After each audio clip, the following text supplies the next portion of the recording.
Hi. My story is going to be a little bit different because I'm a lawyer, and I used to be a lawyer working for those multinational corporations like ExxonMobil, Monsanto, and even Hong Kong Shanghai Banking Corporation. And one day I felt that I had to do something to get rid of that bad karma. So I stopped my legal practice and I began searching for Shangri-La. And this is what people said. I don't know. I don't know what Shangri-La is. Shangri-La 是个饭店的名字。 I don't know at all. I don't know what Shangri-La means either. Shangri-La, I got there. It's an American dream. 很美好。是一个梦中的仙境。 For me, Shangri-La Is a paradise. imaginary country. Is a holy land. Hidden country. Very exciting. Shangri-La is inside of you. We try to find it. So I tried to find it. And from the years 2002 to 2005, I led 3 expeditions searching for Shangri-La. And you want to know something? We never found it. However, those expeditions shattered my economic assumptions. Because being an investment lawyer working with investment bankers, we're taught that greed motivates all people and that greed will bring all markets to equilibrium. However, I found out that people are not motivated by greed alone. They're motivated by spirituality, their environment, their family, their community, and their identity. So, in searching for Shangri-La, I realized we have to stop listening to the IMF. The other thing we learned in searching for Shangri-La was that actually Shangri-La comes from a book written by James Hilton called Lost Horizons in the 1920s, based on reports by Joseph Rock, who was National Geographic's first bureau chief in Yunnan province of China. Actually, James Hilton never visited Asia at all, so we had to trace on the second expedition the footprints of Joseph Rock in search of Shangri-La. But you know what else we found? Shangri-La captured the Western imagination in the 1930s when capital markets crashed, there was a Great Depression, and people lost faith in both capital and governments. We also learned on this expedition that the term Shangri-La is actually a misspelling of another term, Shambhala. And we also learned that there is a sutra called the Shambhala Sutra written by the 6th Panchen Lama. And that sutra, if you read it, it's like a guidebook. It will tell you how to get to Shambhala. We were so excited. What an expedition. We were going to find that sutra, and it was definitely going to take us to Shambhala. We're going to get there. This is going to be the best of the 3 expeditions. The Shambhala Sutra is hidden in Jashilombo Monastery. And the problem is, before we could get to the sutra, we had to get our hands on it. Now, I won't tell you how we got the sutra because it's a secret. That's why in Vajrayana we talk about secret practice.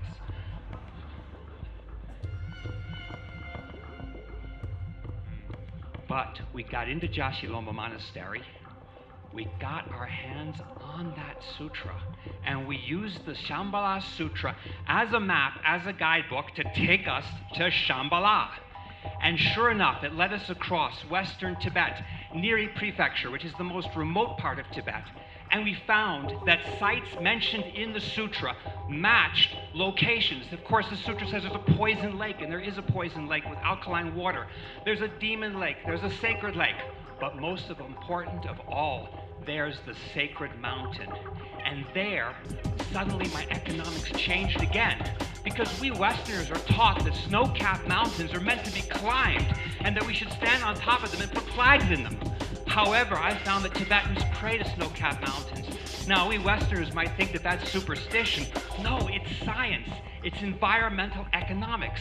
Because the snow-capped mountains of the Himalayan region support the river systems of China, the Yellow River, the Yangtze River, of Southeast Asia, the Irrawaddy, the Mekong, and the Salween River, and of South Asia, the Indus, Ganges, and Brahmaputra River. 1/3 of humanity depends on the snows of the Himalayas, and those snows are melting rapidly due to climate disruption by people caused by greed. Following the Shambhala Sutra, we crossed western Tibet to to the most furthest place, Guga, the lost kingdom of Guga. Could this be Shambhala? Sounds like it in the text. When we arrived in Guga, we realized that the kingdom was lost because of war with Kashmir. But we also realized after the war, the population dissipated. Why? Because of desertification due to early effects of glacial melting. People could not live there anymore. As the doors opened, we also learned of a prophecy in the Shambhala Sutra that 2,500 years after the nirvana of Shakyamuni Buddha, we would be in the age of Kali, the age of destruction, and it was caused by greed. It's being caused by a nation supporting a system of greed, desecration of the environment, oil derivatives trading, and of course, war that breaks out everywhere. And as we destroy the environment reacts and destroys us in turn. We also learned, however, that this can be avoided, that there's a kingdom out there called Shambhala, where people respect the environment, and the environment in turn respects people, and the rich care for the poor. But I realized Shambhala cannot be found, and it should not even be searched for. It has to be created, and we have to create a new economic paradigm. But how to do this? Well, I thought, should I go talk to the IMF? No. Those think tanks in Washington, D.C.? No. Harvard University economists? No, that's part of the problem. I thought we need to learn from nomads and monks, and they became my teachers. Not over yet. There were 4 social entrepreneurs trying to save their communities and environments that became my teachers. I learned from them. I threw out all my economics. Everything was useless. The first was Jimmy Jensen. He's a monk, and he set up a cheese factory 5,000 meters above sea level. I asked him, why are you making cheese up here? No one's going to buy it. He said, it's not the point of making the cheese and selling it. I want to give nomads income because the yak grazing patterns are absolutely essential for the permaculture, permafrost, and the maintenance of my environment. And in supporting the nomads by making cheese that he sells internationally, he uses the proceeds from the cheese investing into high-tech schools so nomad kids can stay as nomads and can learn on internet. He changed all my economics. The second was an artist and a monk in Lhasa who set up a workshop for Tibetans suffering from disabilities, and they only made arts and crafts that were Tibetan. And in turn, the monks with disabilities supported an entire orphanage of children with disabilities. The idea later on of a consensus community came from them. The third entrepreneur is Yang Li-ping. She was a famous bi-ethnic dancer, and she said every time a road is cut through the villages for development, people lose their traditions and identity because it's an oral tradition. But the only way to maintain those traditions was to create a performing dance troupe. And Uttara Kress taught me ecotourism because she was teaching people in Zhongdian, you can protect your land and people will come there appreciating the natural beauty of it rather than a shopping mall. Who needs another Gucci bag anyways? But the greatest teacher of all was Nima Sirin, the abbot of Jokang Monastery, because he taught me the economic theory of 3 bodhisattvas. You have 1 bodhisattva for compassion, 1 for skills, and 1 for power. And if you have a lot of compassion, but you don't have the power and you don't have the skills, you don't have the resources, you're not going to help anybody. This is timed exactly 15 minutes. So Nima Siri told me to get back to Lhasa and start a social enterprise learning from those 4 social entrepreneurs. And we began with architecture, because architecture is every people's dialogue with their own environment. If you want to protect culture, you need to start by preserving architecture and language. And these hotels, we opened 4 boutique hotels in 6 years. And then this is one that's 4,000 meters above sea level, supports a village of nomads with disabilities. When they tore down a building in Lhasa, we moved it there, and that's actually the site where Padmasambhava meditated for 7.5 years.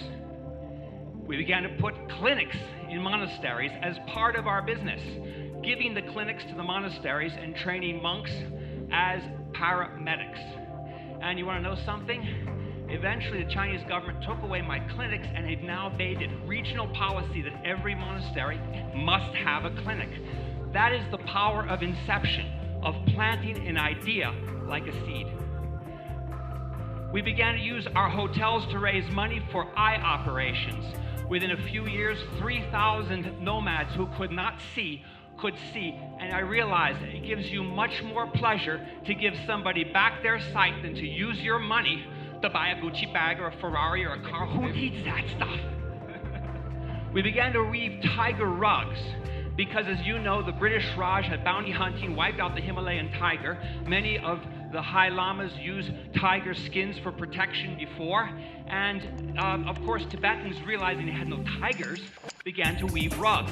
So we did this as a replacement message to tell people that we can replace environmental things that are being destroyed with other commodities.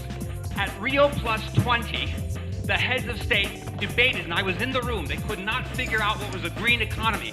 If the heads of state learned to weave tiger rugs the way Gandhi spun cotton, they would have had their answer.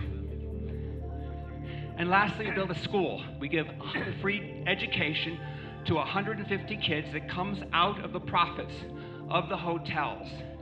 And I can say, if you can do it in Tibet, you can do it anywhere. Well, there's a Zen saying, if a tree falls in the forest and no one is there to hear it, does it make a sound? So we started to go around the region. We found out there's a lot of sounds. We're learning from people like you here in Bhutan. There is so much creativity in this region and solutions from the bottom up, not from top down, that we began to bring together social entrepreneurs and community leaders in a process called the Himalayan Consensus to learn from local people, not from the IMF. It's 4 principles: identity, culture, business, 4 principles: identity, culture, business, finance, and environment. And the environment will be the next force that we will see as the next economic megatrend. Venerable, please give me an extra 2 minutes. Learning from Bhutan. Remember, conflict is not created by fight between religions. This is the narrative in the West. It's because of economic disempowerment and the marginalization of people's identity. Also, we are all connected by the glaciers of the Himalayas, because one day the price of water will be higher than oil. But some leaders of the past don't believe in climate change. And other leaders of the future think that compassion is not as important as greed. We've got to change this planet. And of course, last 2 minutes, the biggest carbon producer of all is in China. Can we change Kung Fu Panda using the 5 elements? Himalayan Consensus, we're advisors to the Chinese government. The first element is infrastructure, changing the grid from fossil fuels to renewables. Has to be done through what? Water element, credit and fiscal policy. You've got to use capital to drive the decision making. 1 minute. And gold, growth. Learning from Bhutan, the Chinese have pulled back growth deliberately, knowing that it's not about growth, it's about people. It's about environment. And the wood element. Here in Bhutan, you have about 70% of your forests are natural conservation land. They learned, and education. Education involves youth, and empowering them with the innovation for the environmental solutions, because we can give our children money, we can give them teaching, but nobody in this room can guarantee to give them water. So if you can change Kung Fu Panda, you can do anything. I need 30 seconds. And lastly, I'm going to tell you all a story that everyone in this room knows. That's why I only need 30 seconds. It's about an elephant, a monkey, a rabbit, a bird, and a tree. And the 4 animals argue as to who is closest to the tree. And the elephant says, I'm closest because I shade in the tree every day, enjoy the shade. And the monkey says, no, I'm closest because I eat the fruit. And the rabbit says, no, I'm closest because I nibble at the root. And that teeny tiny bird comes and says, no, I'm closer than any of you. And the three animals say, why? You're just a teeny tiny bird. We're the big animals. And the bird said, no, it was me who planted the seed that gave you this tree. And that tells us about Vajrayāna Buddhism and the planting of intention, because a single intention can change a whole economic paradigm. And also tells us the economic theory of the interconnectivity of all things and the power of giving more than taking. And lastly, I'll end half a second, that the day, every kid in the Himalayas, every kid in Bhutan, even a kid in Tibet who has no money living in the rural area knows this story. The day this story is in the business curriculum at Harvard MBA program is the day we have paradigm change on this planet. Thank you very much. Thank you, Venerable. And Jashi Delek.